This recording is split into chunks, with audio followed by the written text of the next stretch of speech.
एक संत सरोवर में नहा रहे थे, स्नान कर रहे थे, तो सूर्य भगवान को अर्घ देने के लिए हाथ में जल लिया। अब जैसे जल लिया तो उनके हाथ में एक बिच्छू आ गया। अब बिच्छू का स्वभाव क्या है?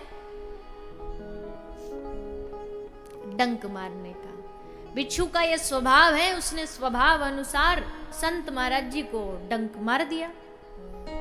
डंक मारा तो एकदम से हाथ हिला, संत महाराज जी का पानी में गिर गया। संत जी को लगा बेचारा मर जाएगा, डूब जाएगा, इसको बाहर किनारे पर ले जाऊं, इसलिए उन्होंने उसको फिर से उठाया।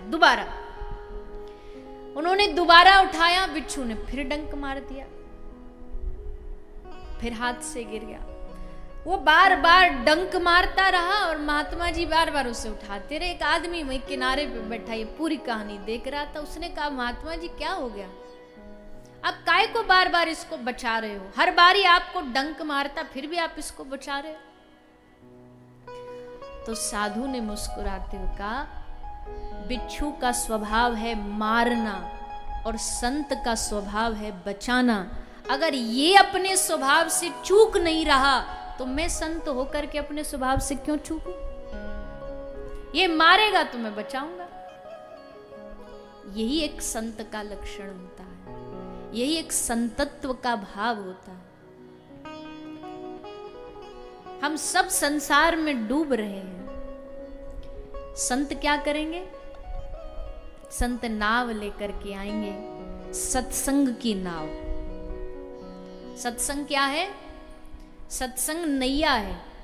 इस नैया में बिठा कर के साधो हमको इस संसार से पार उतारने का काम करते हैं। जैसे अब देखो, जिसका मालिक जैसा होता है ना, स्वामी में भी धीरे धीरे वही गुण आने लगते हैं। हमने ऐसा ज्यादातर देखा है। किसी का मालिक ज्यादा घमंडी होगा ना, तो उसका जो नौकर होगा वो उससे डबल घमंडी होगा। किसी में विनम्रता होगी तो उसके जो नीचे सेवक होंगे उनमें भी विनम्रता आ जाएगी। तो वैसे ही ठाकुर जी हमारे स्वामी हैं। कल भी आपने सुना, हम सब कौन है? मैं सेवक रघुपति पति मोरे। मैं सेवक हूं, वो मेरे स्वामी हैं। तो उनका जब दास्ता ग्रहण करता है कोई संत महापुरुष वैष्णव, तो उसके गुण में भी भगवान जैसा गुण आ जाता है, कृपा। सब पर कृपा, सब पर बिना कारण की कृपा। एक होती है कारण, एक होती है अकारण कृपा।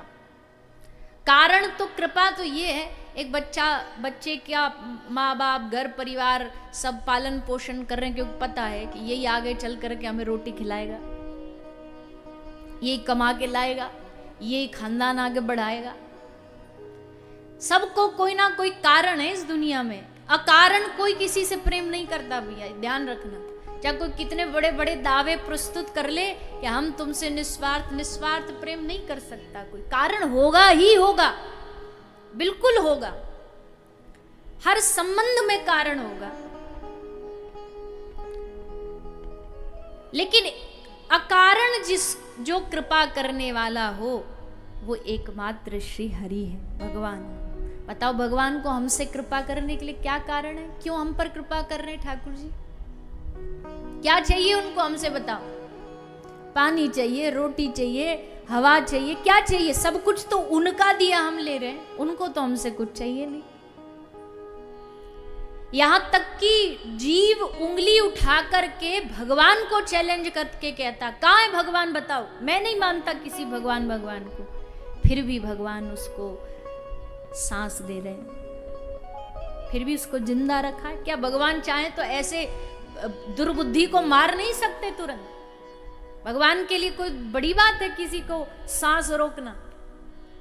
भगवान कहे, अच्छा मुझे नहीं मानता, ले अभी तेरी श्वास रोकता हूं, फिर देख कैसे मरता है तू। लेकिन नहीं, ये भगवान का काम नहीं है। भगवान अकारण करुणा वरलाले, भगवान अकारण कृपा करते हैं। बिना किसी कारण के जो कृपा करे वो प्रभु है। अब वैसे ही उनके भक्त बन जाते हैं। संतों में भी यही गुण आ जाता है। अच्छे संत कभी तुमसे किसी कारण से नहीं आशीर्वाद देंगे। तुम 1000 रुपया का लिफाफा जा करके दो और तब वो आशीर्वाद दे, ऐसा एक संत नहीं करता है। ऐसा को कर रहा तो संत नहीं है वो। संत की वेश में संत बना है पर है नहीं। संत अकारण कृपा करते हैं। किसी को दुखी देखा, रो दिए भगवान के सामने, हे प्रभु इसका कल्याण करो। किसी के जीवन में परेशानी देखी, अपना कष्ट नहीं देखेगा साधु।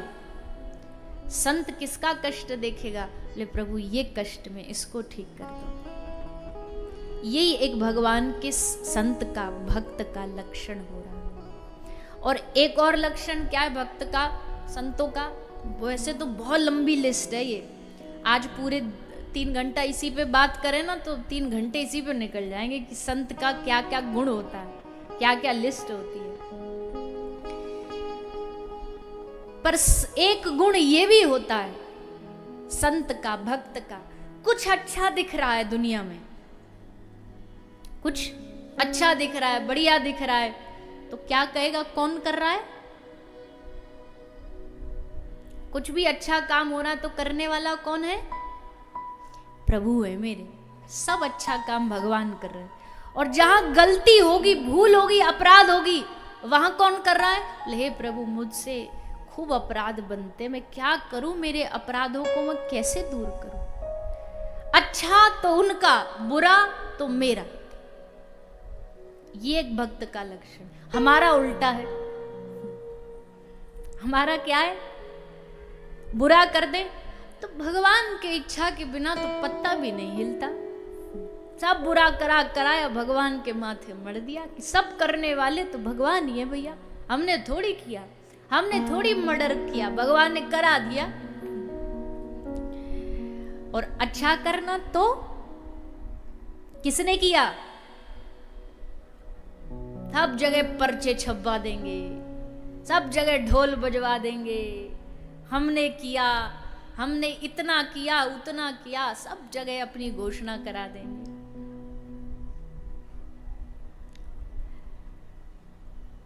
एक दृष्टांत में कथा सुनाई जाती है। बोले एक महात्मा जी का छोटा सा आश्रम था।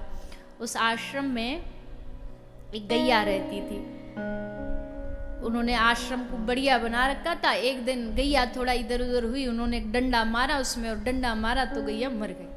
अब गौ हत्या तो दुनिया का सबसे बड़ा अपराध है। चित्रगुप्त जी आए, यमराज के सब दूत आए, बोले इसका हिसाब किताब। बोले महाराज इसने हत्या करी है, इसको दंड मिलना चाहिए। तो वो नकली साधु थे, असली वाले नहीं थे। तो बचने के लिए उन्होंने क्या कहा? देखो जी, हमने सुना है शरीर में हाथ जो है इसके देवता इंद्र हैं, बाहु के देवता इंद्र माने जाते हैं। तो अगर हमारे हाथ ने गाय को मारा है तो इसका मतलब हमने नहीं मारा, इंद्र ने मारा है। तो दंड भी इंद्र को मिलना चाहिए, हमको क्यों मिलेगा? इंद्र को लाभ बुला के। अब चित्रगुप्त जी और सब लोग इंद्र की सभा में गए। बोले चलिए हुजूर हाजिर होइए। बोले क्यों, क्या हुआ? बोले एक नया केस आया है, मारी है गाय उसने, और कह रहा है कि इंद्र को दंड मिलना चाहिए क्योंकि हाथ का देवता वो है, हमने थोड़ी मारी, हाथ ने मारी है। इंद्र बोला अच्छा। अब देवी देवता भी जानते तो हैं कि ऐसे कैसे कैसे लोग होते हैं, तो उनको भी बचने के आते हैं उपाय। आ गए, बोले चलो हम चलते। आ गए इंद्र देवता। इंद्र देवता ने पूछा कि भैया महात्मा जी किसने गाय मारी? बोले हाथ ने मारी, और हाथ के देवता आप हो तो आपको दंड मिलेगा, आप नरक जाओगे, हम नहीं जाएंगे। महात्मा इंद्र देवता बोले चलो हम चले जाएंगे, कोई बात नहीं, पर भैया जो कहो आप। आश्रम बड़ा अच्छा है, क्या सुंदर सुंदर पेड़ लगे हैं, क्या यहाँ हरियाली है, फल के पेड़ लगे हुए हैं, इतना सुंदर आश्रम तो मैंने आज तक नहीं देखा। तो तुरंत महात्मा जी बोले अरे ऐसे थोड़ी बन गया, एक एक पेड़ को अपने हाथ से हमने लगाया है। ये आश्रम ऐसे ही थोड़ी, हमने मेहनत से इसको बनाया है। इंद्र देवता हंस के बोले कि ये जो पेड़ लगाए, हरियाली हुई, ये तो तेरे हाथ ने किया, और जो पाप हो गया वो हमारे हाथ ने किया। चल बेटा तू हमारे संगी, तुझे सीधा नरक लेकर के जाएंगे। अब तो उसे डालकर अपने संग लेकर के गए। बचने के हम कितने बहाने ढूंढ लेते हैं, अपनी अपराधों को छुपाने के कितने कपट कर लेते हैं। सही बात है, ये इंसान कपट का पुतला है, इसमें इतना कपट है, इतना छल है। और जबकि ठाकुर जी रामचरितमानस में क्या कह रहे हैं, मोही कपट छल छिद्र न भावा। भैया तुम कोई भी दुर्गुण लेके आ जाना, मैं माफ कर दूंगा, पर मेरे सामने कपट मत लेकर के आना, छल कपट से मेरे सामने मत आना, क्योंकि दुनिया को छल कपट से ठग सकते हो पर प्रभु को नहीं ठग सकते, क्योंकि वो अच्छे प्रकार से जानता है कि तुम्हारे मन में इस समय चल क्या रहा है। हमको तो ये सारे के सारे चेहरे कथा में बैठे हुए दिख रहे हैं कि भाई सब भगत लोग बैठे हैं, पर मन में क्या चल रहा है, धंधा बिजनेस, घूमना फिरना, सोना, कामना, वासना क्या चल रही है, ये तो ठाकुर जी अच्छे से जानते हैं। सब कुछ पता है कि यहाँ बैठा बैठा मन में क्या जाल बुने जा रहा है। इसलिए सब बार बार कहते, भैया दुनिया आपका चेहरा देखती है, प्रेजेंटेशन देखती है, पर ठाकुर जी आपका इंटेंशन देखते हैं, आपके मन का भाव देखते हैं, वो कैसा। तो भक्त का लक्षण है गुण तुम्हार समझे निज दोषा, गुण उनका और दोष मेरा, ये एक भक्त का लक्षण होता है, एक साधु का लक्षण होता है। एक और भक्त का लक्षण क्या होता है, बोले भक्त बड़ा चतुर होता है। चतुर नेगेटिव वे में नहीं, चतुर क्या है, किसी के कान भरने से हट गया, भक्ति के रास्ते से डर गया, ये भक्त नहीं हो सकता। किसी ने कहा चंदन देख के, अरे राम राम राम, ये कोई उम्र है भजन करने की, अभी से कंठी माला चंदन बाबा जी बना फिरता है, घर काम धंधा कुछ देखता नहीं, जब देखो वृंदावन पाया जाता है। डर गया, अब नहीं जाएंगे, कल से मिटा दिया चंदन, हटा दी कंठी, डर के घर बैठ गया। ये भक्त का लक्षण नहीं है।